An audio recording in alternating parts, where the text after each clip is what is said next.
Mantan misionaris Manado jadi beato. Pastor Juan Alonso Fernandez MSC. Bakal ada orang suci yang pernah bekerja di Keuskupan Manado. Bakal ada santo yang pernah menapakkan kakinya di Kokole, Languan, Tataaran, dan sekitarnya. Benar. Bakal ada orang kudus yang juga pernah membaptis di tanah Minahasa. Mari kita sambut peristiwa besar ini dengan lebih mengenal apa sebenarnya beatifikasi itu dan siapa sebenarnya calon beato kita dan apa pengaruhnya bagi kita, baik bagi para imam maupun bagi umat di Keuskupan Manado. Nah, Pastor Terry, sebenarnya apakah beatifikasi itu dan seperti apa langkah-langkah menjadi orang kudus? Baik, Teresa. Pertama-tama terima kasih atas penyambutanmu mewakili orang muda barangkali terhadap beatifikasi dari seorang pastor yang pernah melayani di Keuskupan Manado ini. Sekaligus keinginanmu mengetahui cara-cara menjadi orang kudus. Pasti banyak dari kita juga. Why not? Menjadi kudus adalah panggilan kita. Oke, camkan. Inilah tata cara dalam gereja Katolik atau proses beatifikasi atau juga menuju kanonisasi. Pertama, uskup setempat perlu mengajukan kepada Vatikan, ada satu kongregasi khusus untuk calon-calon orang kudus, seseorang yang dianggap kudus atau seorang yang mati sebagai martir untuk mendapatkan gelar kudus secara resmi oleh gereja. Salah satu syaratnya tentu kehidupannya, perkataan, perbuatan, ajaran-ajarannya harus baik. Begitu juga kemartirannya harus sungguh-sungguh sebuah kemartiran karena mempertahankan iman. Sesudah data-data tentang orang ini ada, dibutuhkan satu mujizat yang nanti akan dinyatakan bahwa mujizat ini terjadi dengan perantaraan calon orang kudus ini. Lalu gereja akan mengirim tulisan-tulisan ini, data-data ini ke Roma untuk dipelajari. Dan dari pihak Roma akan mempelajari dengan saksama apakah figur ini sungguh-sungguh pantas dan layak untuk dicalonkan sebagai orang kudus. Kedua, sesudah usulan dan pengujian ini diterima di Vatikan oleh kongregasi untuk penggelaran orang kudus, dan usulan ini akan diteliti melalui seluruh kehidupan calon, baik perkataan, perbuatan, tindakan, ajaran-ajarannya. Bahkan di Vatikan akan ada seorang khusus yang bertindak sebagai penantang untuk mengkritisi sungguh-sungguh pencalonan tersebut. Jika toh nanti lolos, maka calon tersebut nanti akan diberi gelar venerabilis, artinya orang yang patut dihormati. Langkah ketiga, calon orang kudus ini akan diajukan untuk proses beatifikasi, seperti yang akan terjadi untuk Pastor Juan Alonso Fernandez. Apa itu beatifikasi? Pemakluman bahwa calon ini diberi gelar beata atau beato yang artinya yang berbahagia. Untuk diangkat sebagai beato atau beata dibutuhkan lagi satu mujizat dengan perantaraan calon orang kudus itu. Jika sesudah diteliti dan diterima oleh kongregasi tadi dan disetujui oleh paus, maka ia boleh dibeatifikasi. Lalu calon ini mulai dihormati sebagai beato kalau laki-laki atau beata kalau wanita di keuskupannya atau di kelompok-kelompok tarekatnya. Keempat, lebih tinggi lagi dan itu tujuan akhir, kanonisasi. Seseorang diangkat menjadi santo atau santa. Pengangkatannya membutuhkan lagi satu mujizat, yang terjadi dengan perantaraan calon orang kudus ini. Jika kongregasi di Vatikan menerima, maka dengan persetujuan Paus akan ditentukanlah kapan orang ini akan diberi gelar santo atau santa yang akan diterima sebagai orang kudus oleh Gereja Universal. Baik, terima kasih Pastor. Kita sama-sama sudah mengetahui langkah-langkahnya. Nah, lalu siapa sebenarnya calon beato kita ini? Baik, itulah Pastor Juan Alonso Fernandez, misionaris Hati Kudus Yesus. Ia lahir sebenarnya di Spanyol 28 November tahun 1933.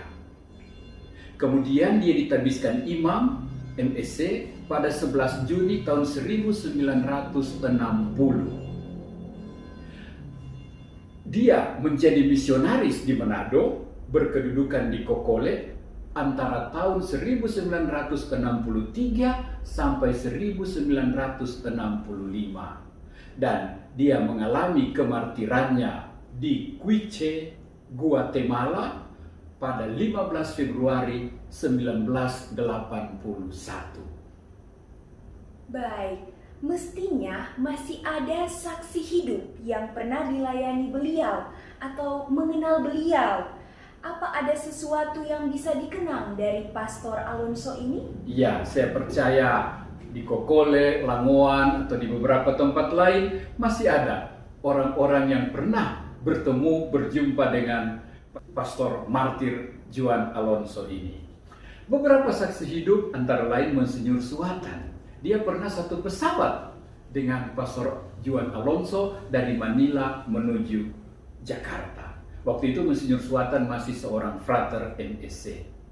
Dan ketika Monsinyur Suatan ada di Manado, sempat mengenal Pastor Alonso ini satu pribadi yang unik.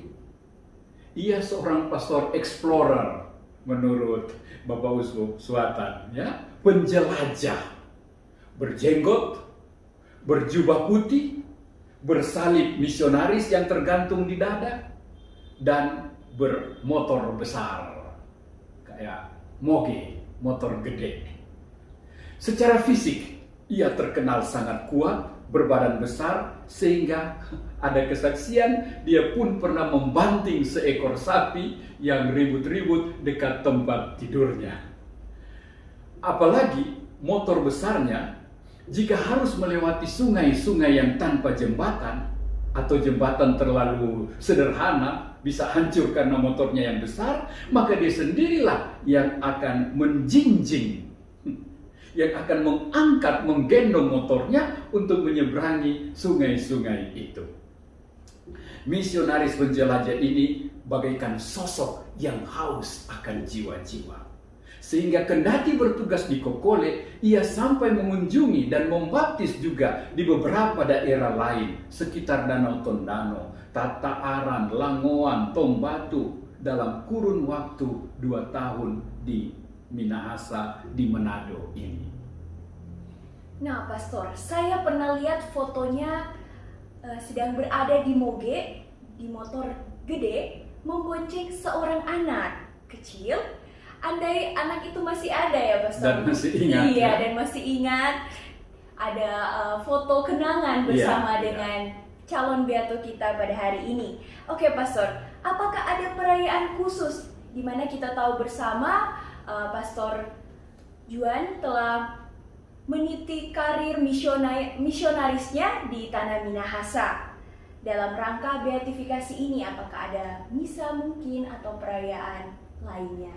Ada, so pasti. Yang pertama, pada hari Senin, tanggal 26 April nanti akan ada misa syukur di Biara MSc Karombasan Manado jam 6 sore dan akan disiarkan secara live streaming. Kemudian di Kokole, di paroki di mana dia pernah tidur, pernah tinggal, pernah makan, pernah minum, mungkin juga makan durian di sana, Bapak Uskup Roli Untu akan merayakan misa syukur pada tanggal 2 Mei jam 9:30 langsung dari Kokole dengan live streaming yang akan disiarkan oleh Komsos Keuskupan Manado. Baik, apakah sebenarnya manfaat dari beatifikasi ini bagi kita, umat Katolik di Keuskupan Manado, Pastor? Baik, pertama kita bersyukur bersama Gereja Universal karena pengakuan resmi akan kemartiran dan kemuliaan hidup 3 imam MSC bersama 7 orang awam dari Quixote, Guatemala, Amerika Tengah yang dibeatifikasi ini. Kedua, kita juga bersyukur bersama Tarekat MSC seluruh dunia. Secara istimewa karena salah satu martir mereka ini pernah membaktikan dirinya sebagai imam, sebagai misionaris di Keuskupan Manado. Kita berdoa sambil percaya bahwa ia akan mendoakan kita secara istimewa. Ketiga, selain bersyukur, kita juga mendapat kesempatan berefleksi dan berinisiatif untuk berani menghayati hidup imamat dan hidup panggilan awam seperti beliau. Berani memberi kesaksian tentang iman, kebenaran tanpa takut dengan resiko nyawa sekalipun. Berani mengutamakan dan mementingkan pelayanan bagi orang kecil, susah, menderita, rohani dan jasmani. Secara istimewa, zaman now adalah zaman cari gampang, zaman kompromi dengan kemajuan, dengan zaman, dengan kemudahan, dan tawar-menawar dalam hidup beriman, kebenaran ajaran, kesaksian hidup Kristiani. Maka darah para martir ini kiranya menyuburkan dan menghidupkan kembali semangat hidup sebagai imam maupun sebagai awam yang seharusnya. Keempat, kita berkesempatan berdoa mohon pengantaraan para martir baru ini, para beato baru ini, khususnya dengan perantaraan Beato Juan Alonso Fernandez, agar terjadi mujizat-mujizat penyembuhan.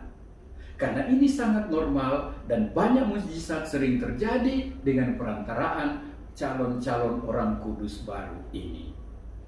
Baik, Pastor, terima kasih. Teman-teman pendengar sekalian, saya percaya beatifikasi martir ini sangat penting ketika kita, orang muda, juga keluarga-keluarga maupun religius, imam, banyak kali mencari yang mudah, gampang, menyerah, mengalah. Kita ditantang oleh Pastor Alonso dan awam-awam lainnya untuk jangan kendor, jangan mudah menyerah, jangan cari gampang.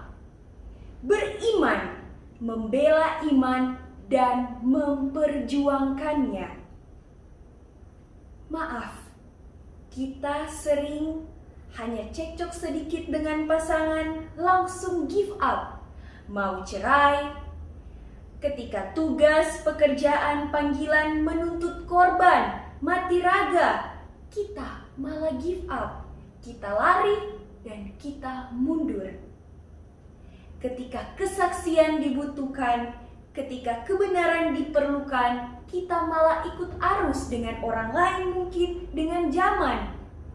Semoga beatifikasi Pastor Alonso dan 2 teman imam beserta 7 awam ini menjadi berkat, jadi tantangan, semakin beriman, semakin bersaksi, dan semakin berkurban.